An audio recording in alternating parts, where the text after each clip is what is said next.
This is the CYCLACE indoor cycling bike that you can buy for about $380 on Amazon. And in the next few minutes here, I'm going to give you a CYCLACE review and also kind of compare this bike to some other bikes that are pretty similar in price. So for starters, one of the things that makes this bike kind of unique compared to most of the other bikes I've reviewed is it does have those drop handlebars. Another thing that kind of sets this bike apart from other bikes I've reviewed is it has a relatively high max user weight, especially for a budget bike and also really for a bike of any price point. The max user weight of this bike is 330 pounds. Also, this bike claims to have a flywheel mass of 36 pounds, which one-ups a lot of bikes by like 1 pound. They made it 36 pounds instead of 35 pounds. This is a friction resistance bike, so it is not magnetic resistance, but it is belt driven, and the friction pad is a wool pad according to the spec sheet. And that resistance knob is controlled by a mechanical knob that is pretty decent to the touch and better than some of the other bikes I've reviewed. The resistance knob is definitely better on the CYCLACE than what you get on the Yosuda bike, which is way more popular on Amazon. And speaking of things that are better than the Yosuda bike, let's talk about the handlebars. In addition to the drop handlebar position you get on the CYCLACE, you also get a nice rubber coated handlebar that is really nice to the touch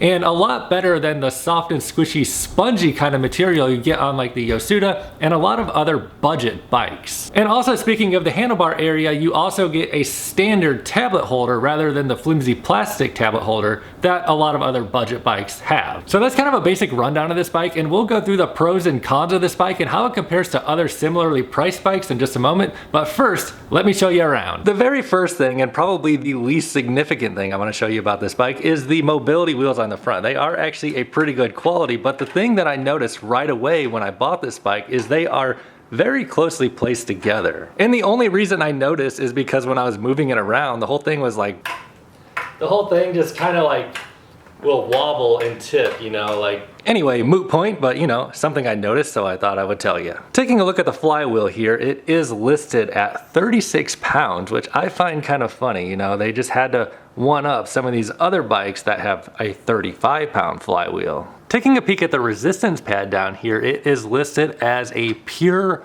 wool resistance pad. So, you know, it kind of looks like felt, like some other bikes have a felt resistance pad or a leather resistance pad. This one is a wool resistance pad. The pedals you get on the CYCLACE are very standard for a budget bike. They are, you know, we've seen these same pedals basically on a lot of other bikes. Steel teeth pedal, no SPD clip-in option, and the other side has a standard cage. So the benefit of the pedals that come on this bike is they are very beginner friendly. You don't need any special shoes to ride this bike. You can just hop on and start doing a ride immediately. The good news is the pedal is standard threading, so you can put any pedals you want on this bike. And I feel like I've showed you guys this before, but on the Peloton bike, I run the Shimano pedals. They are a standard thread and highly popular pedal that you can clip in and unclip from easily. So if you did buy the CYCLACE bike and decided you wanted to take your riding to the next level, you could put SPD pedals on this bike. Here's what the resistance knob on the CYCLACE bike looks like. It's a pretty standard red resistance knob that is a mechanical resistance knob. So even though this screen up here runs on batteries, this resistance will change whether or not you have batteries in the screen. So the CYCLACE bike will work with or without batteries, and you do not need to plug it into the wall. And here's what the saddle looks like. It is a relatively wide saddle and it has a little cutout here in the middle. Underneath, you do get these springs, which in my opinion, you know, I think it kind of makes this saddle just a little bit too squishy and bouncy, honestly. I mean, it works, but you know, I think that the springs are a little bit overkill, to tell you the truth. I do think that most beginners would find this wide saddle that has a good squish to it pretty comfortable. But just like on the Yosuda bike, you know, I think the springs are a little bit overkill. The springs are kind of more for absorbing bumps in the road, and you don't really need that on an indoor bike. As a comparison, over here on the Giroto X2, and also the same saddle comes on the Giroto X1S, it's also a wide and comfortable saddle with some squish to it. But on the bottom side, you don't get like those really flimsy springs, so you kind of get like a better support on this saddle. Taking a look at the handlebars, I actually like the handlebar position and grips and material.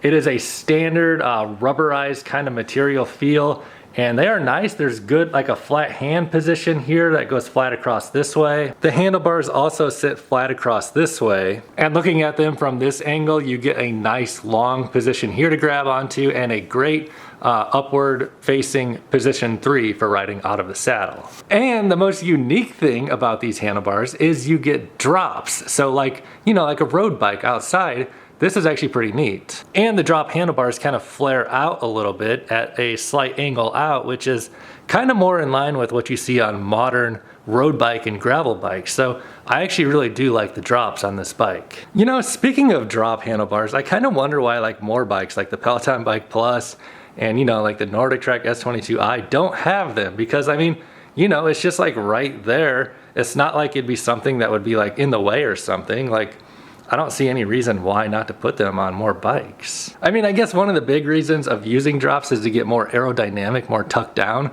And you don't really need aerodynamics, but it does change the way your muscle groups work when you're down in the drop. So you can work your leg muscles a little bit differently using them. Looking at the tablet holder here, you do get like a little lip down here and a rubberized material here on the tablet holder. It does look like you can fit a pretty decent sized tablet in here, but if it gets too wide, it might start to get in the way of your hands. And also if it's too tall, it might start to come up here and block your little screen here if you plan on using this thing at all. So I'm gonna hop on this bike and give you my thoughts and opinions on the drivetrain feel and the max resistance and all that in just a moment, but first I wanna show you the adjustments. So the first thing I noticed about this bike getting on it is it actually has a relatively high max saddle height than a lot of other budget bikes. And in addition to the saddle coming high, the handlebars actually come up pretty high. However, one thing I did kind of notice about them is when they are on the maximum setting, they do kind of have like a little bit of a wobble to them.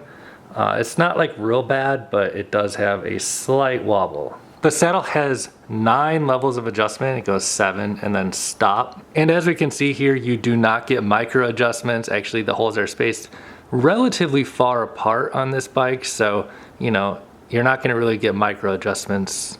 If you wanna get your seat into a specific place, the jumps are kind of big on this bike. However, for moving the saddle forwards and backwards, you do get a couple inches of play there, and there are no holes to click into, so you can kind of micro adjust how far forward you want the seat.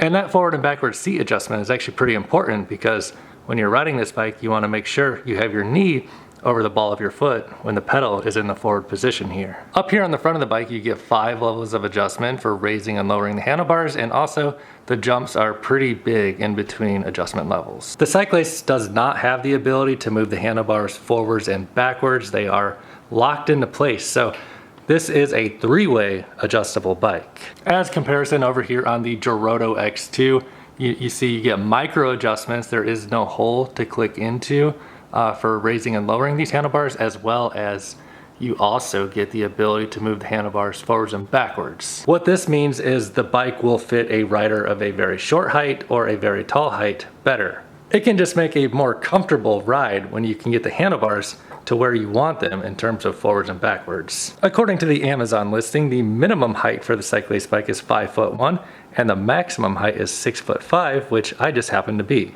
The minimum inseam of this bike is listed at 28 inches and the maximum is 39 inches. So in just a moment here, I'm gonna hop on this bike and give you my very first impressions of the drivetrain and how it feels. But before we do that, let me show you what the minimum and maximum height settings look like. So like I just mentioned, I'm 6'5". The saddle is on max height and also all the way forward. Handlebars are on max height.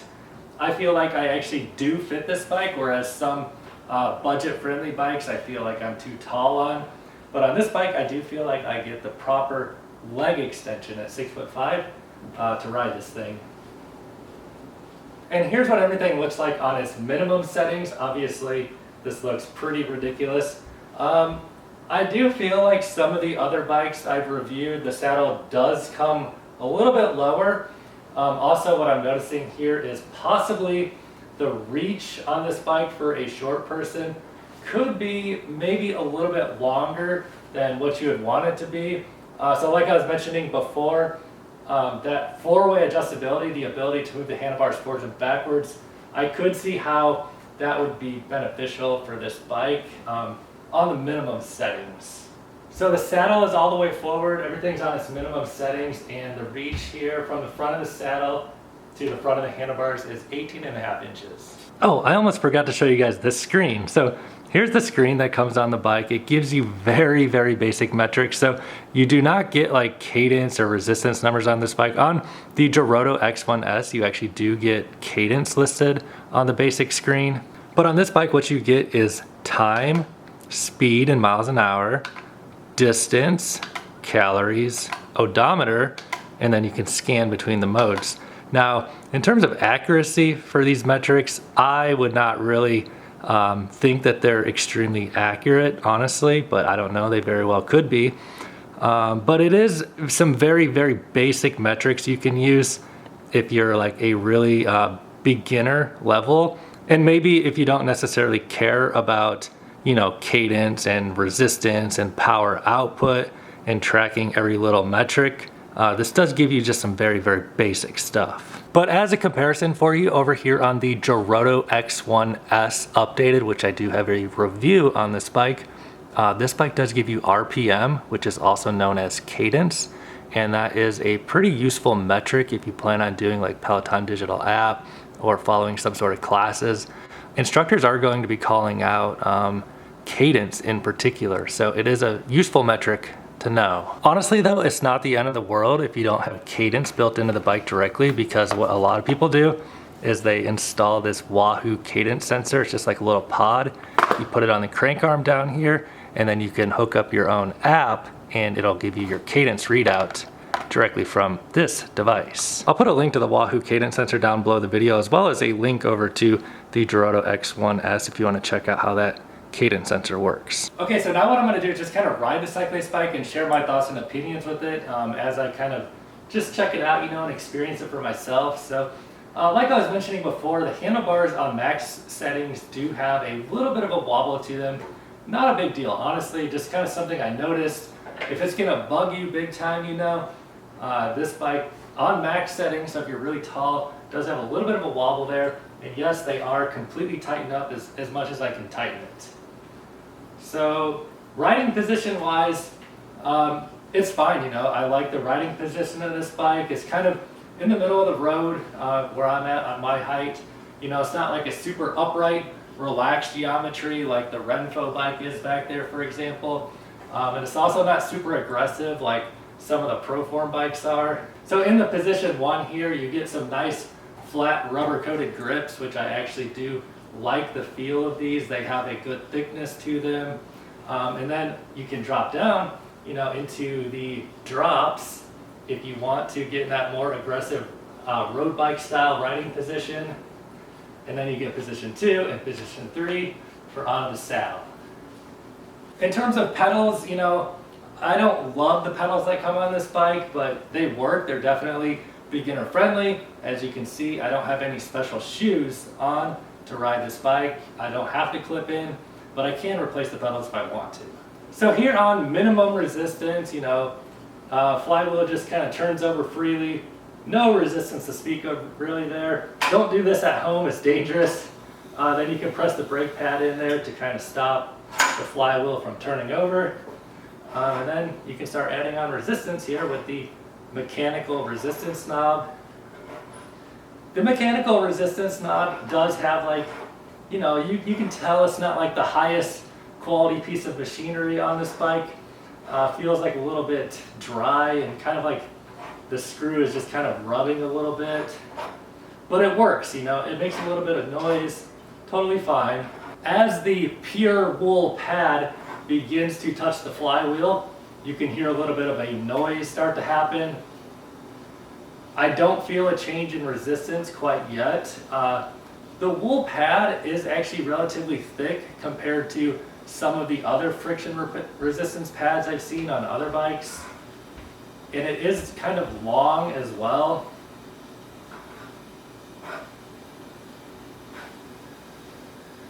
So adding on resistance, like I can feel the resistance coming on pretty quickly as you start to add on just like a little bit of resistance. Like within like, from the pad touching to, let me see here. From the moment the pad starts to touch, like 1 turn, 2 turns, makes a pretty sizable jump in resistance. So you get basically from like 0 resistance on the Peloton up to like 20 pretty quickly. And then like one more turn makes a pretty big difference. And then another turn makes a huge difference. So in terms of like the way the resistance feels on this bike, it works. I think the key to these bikes working well, the friction resistance pad bikes working well, is maintaining a pretty good cadence to keep that flywheel turning over. So as long as the flywheel is turning pretty quickly, the resistance on this bike feels pretty good. And I think that most beginners would be pretty happy with this bike, honestly. You know, it makes a little bit of noise. It's definitely not as smooth as magnetic resistance, but since it is friction resistance, you can crank that max resistance up really high. So let me add on some resistance here. Get out of the saddle. This is pretty significant resistance.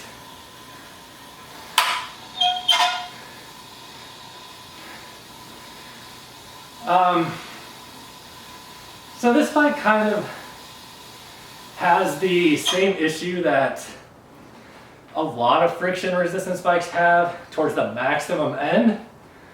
It starts to feel like less smooth and kind of more choppy as the flywheel goes around.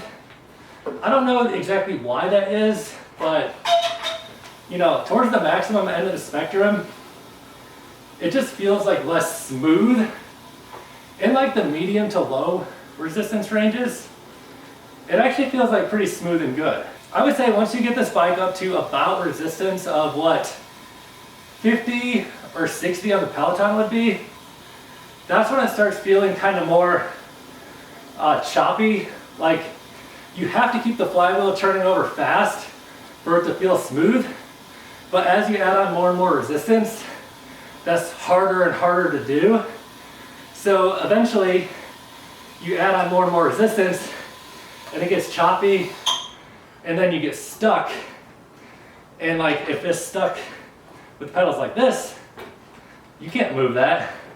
You gotta back the resistance off and get it going again, and then you can add your resistance back on. So if you want a really high max resistance bike, I would say look at like the Sunny 1002 if max resistance is really important to you, because that bike actually does, the Sunny feels good for a friction resistance pad with the leather pad towards the top end of the spectrum for max resistance. And also the heavier flywheel on the Sunny 1002 for the friction bike makes a big difference in the way that feels. However, you know, on like low resistances and medium resistances, this bike actually works really well and it feels fine. You know, like it just makes a little bit of noise, but like in terms of like riding this bike right now, this feels totally fine. And then you got the drops, which is kind of a cool feature. In terms of like the momentum that the flywheel carries, it's not bad. You know, definitely not like as much as like the Sunny 1002, because that flywheel is just so massive and heavy, but this one's totally acceptable. And if you're just looking for something like basic, I think you would be happy with the CYCLACE. So that wool resistance pad, you can hear, definitely makes like some squeaks and stuff sometimes. Like when it comes to stop. But as long as you keep it going, like it's cool. But yeah, you can crank up the max resistance on this bike like really, really high. Like I can barely, oh yeah, that's it. Yeah, so that's the thing, you know, just with friction resistance pads, you get a much higher maximum resistance, but it's less smooth, especially as you get towards the top end of that resistance range. So to show you what I mean about the thickness, you can take a look at the wool pad here on this bike, and You can see there's a pretty good thickness to it. On the Gerado X1S updated version, you can see that the resistance pad here is a little bit more thin. So, I mean, I honestly don't know like what the lifespan of these things are. You know, I would think that this would actually last pretty long, but obviously since it is thinner, the CYCLACE probably has more life in the felt pad. I mean the wool pad on the CYCLACE. So if you're settled on getting a budget friction resistance indoor cycling bike, I do think the CYCLACE bike is a pretty good option. At the time of this recording, this bike does have a 4.4 star review on Amazon out of 3,800 reviews, and the current price is $380, although sometimes there is coupons and discounts available, so I do have a link below this video to buy this bike if you're interested in buying it. Also, if you do buy through that link, that would help support this channel and I would greatly appreciate it. But as always, you know, I'm not trying to convince you to buy the CYCLACE bike. I do think it's pretty decent for the money for a friction resistance bike, but there are other options out there. The handlebars on this bike are good and I really like the drops feature. The one thing that this bike doesn't have is that forward and backward adjustability, which other bikes like the Gerado X2 do have that option. If you haven't had a chance to look around at all, I would encourage you to check out the Sunny 1002, which I do have a review on that bike on my channel, as well as the Gerado X1S. If the CYCLACE isn't like the top of your budget, I would encourage you to check out like the Gerado X2 magnetic resistance bike, as well as the Echelon EX15. Those two magnetic resistance bikes do cost a little bit more, but I do think magnetic resistance is a more smooth feeling drivetrain. The CYCLACE is a cool option because it does have those drop handlebars and the material of the handlebars is nice and the max saddle height is pretty high. The downside is when those handlebars are on max height, they do have a little bit of wobble to them. The little mini screen that you get on the CYCLACE does give you some very basic metrics, so if you don't care about cadence or what your resistance number is or what your power is and you just want to know like some basic stuff like time, distance, speed, and you don't really care if those metrics are accurate, the CYCLACE does give you some basic metrics. I think a lot of people would find the saddle that comes on this bike to be fairly comfortable. However, I do think the springs that come on the saddle in this bike are a little over the top and really just not necessary because springs are usually kind of more for absorbing bumps in the road and you're probably not going to be riding this thing over bumps. Also, if you found any value in this video, please give me a thumbs up, and any questions or comments you have, please leave down below in the comment section and I'll try my best to get back to you. And don't forget to click that subscribe button, turn on notifications, and I'll see you in my next video.